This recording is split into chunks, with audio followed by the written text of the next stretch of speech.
In this tutorial, we are going to take a look at two features in Excel, freeze panes and split screens. Both are located on the View tab of the ribbon in the Window group. Often, when you have a very large data range, you will need to scroll down or to the right to be able to view various sections of your data. As I scroll down on my worksheet, you will notice how the header disappears, and I can no longer see what columns each data point represents. I would need to scroll up, check the column header, then scroll back down and hopefully return to my previous location. The same condition exists when I scroll to the right. I lose vision of what row of data I am reviewing. One way to address this is Freeze Pane. Freeze Panes has three options. If I click on the Freeze Pane button, in the Window group you will see the three options are Freeze Panes, which keeps rows and columns visible while the rest of the worksheet scrolls. Freeze Top Row keeps the top row visible while scrolling through the rest of the worksheet. And Freeze First Column, which keeps the first column visible while scrolling through the rest of the worksheet. The key with Freeze Panes is to locate your cursor in the cell from which you want all the rows above and columns to the left to be frozen. For example, if I only want rows 1 through 6 to be frozen, I would click on cell A7. This way, when I activate Freeze Panes and scroll down, everything above cell A7, rows 1 through 6, will be frozen, and I can keep my headers visible. But since there is no column to the left of column A, as I scroll to the right, none of the columns would be locked. If I also wanted to freeze rows 1 through 6 and column A, I would then click in cell B7, then click Freeze Panes, and this would lock both rows 1 through 6 and column A. So the key here with using Freeze Panes is clicking on the correct cell before activating this option. Well, that is except if you want to use the two other options, Freeze Top Row and Freeze First Column. With these two, it doesn't matter where your cursor is, but what row or column is at the top of or at the left of your worksheet when you activate that option. For example, let's say I wanted to scroll down on my worksheet and I wanted to freeze it when I reached row 40. I click on Freeze Panes, then Freeze Top Row, and even though my cursor is in cell A10, if I click on Freeze Top Row, row 40 will now be at the top row at which my worksheet is frozen. If I try to scroll up, it will not let me go past row 40 since this is the location where I activated this option. After I unfreeze my worksheet, I can then go back to the top. The same will occur vertically.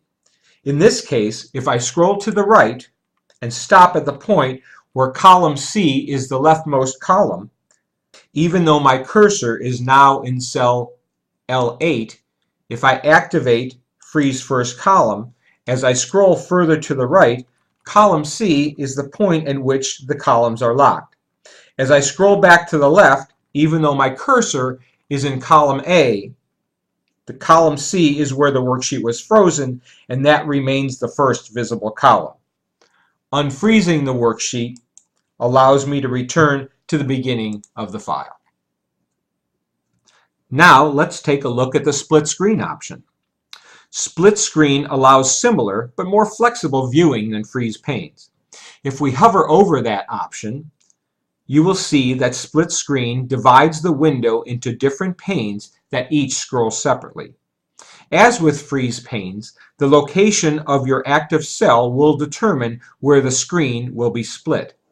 If I locate my cursor in cell D12, when I activate the split screen option, it will put the split above and to the left of that cell location.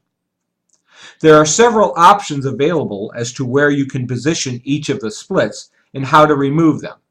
Let's go through those now. If I want to move the vertical split, I can hover over it until my cursor turns into two parallel lines. Then I can click and drag it to any position I want. The same works for the horizontal split. I can click and drag it to my desired location. I can also hover over the intersection and click and drag it simultaneously and position them where I want them to be. There are several ways to remove the splits. The first way is to click on the split option in the ribbon and the split will disappear. I can also double click on either the horizontal or vertical split and it will also disappear. The third way is to click and drag the horizontal split up to the top of the worksheet or the vertical split to the left of the worksheet. Finally, the fourth way to remove the split is to double click on the intersection. So what is the benefit of the split screen option and how do I use it? Here I have my cursor positioned in cell D15 and I'll click on the split option. It will locate the splits above and to the left of that location. Now if I click in one of the upper two quadrants, I can scroll the top two sections simultaneously and the lower two will remain fixed. The same as if I click in one of the lower quadrants. This will also work while scrolling horizontally. If I click in one of the leftmost quadrants, both will scroll in unison while the two right quadrants remain fixed. The same will occur if I scroll while in one of the two right quadrants. This allows me to look at different areas of my worksheet at the same time that may be several rows or columns apart. I can compare two cells that are dozens or hundreds of rows apart, or even compare data in the upper left section and the lower right sections of my worksheet at the same time.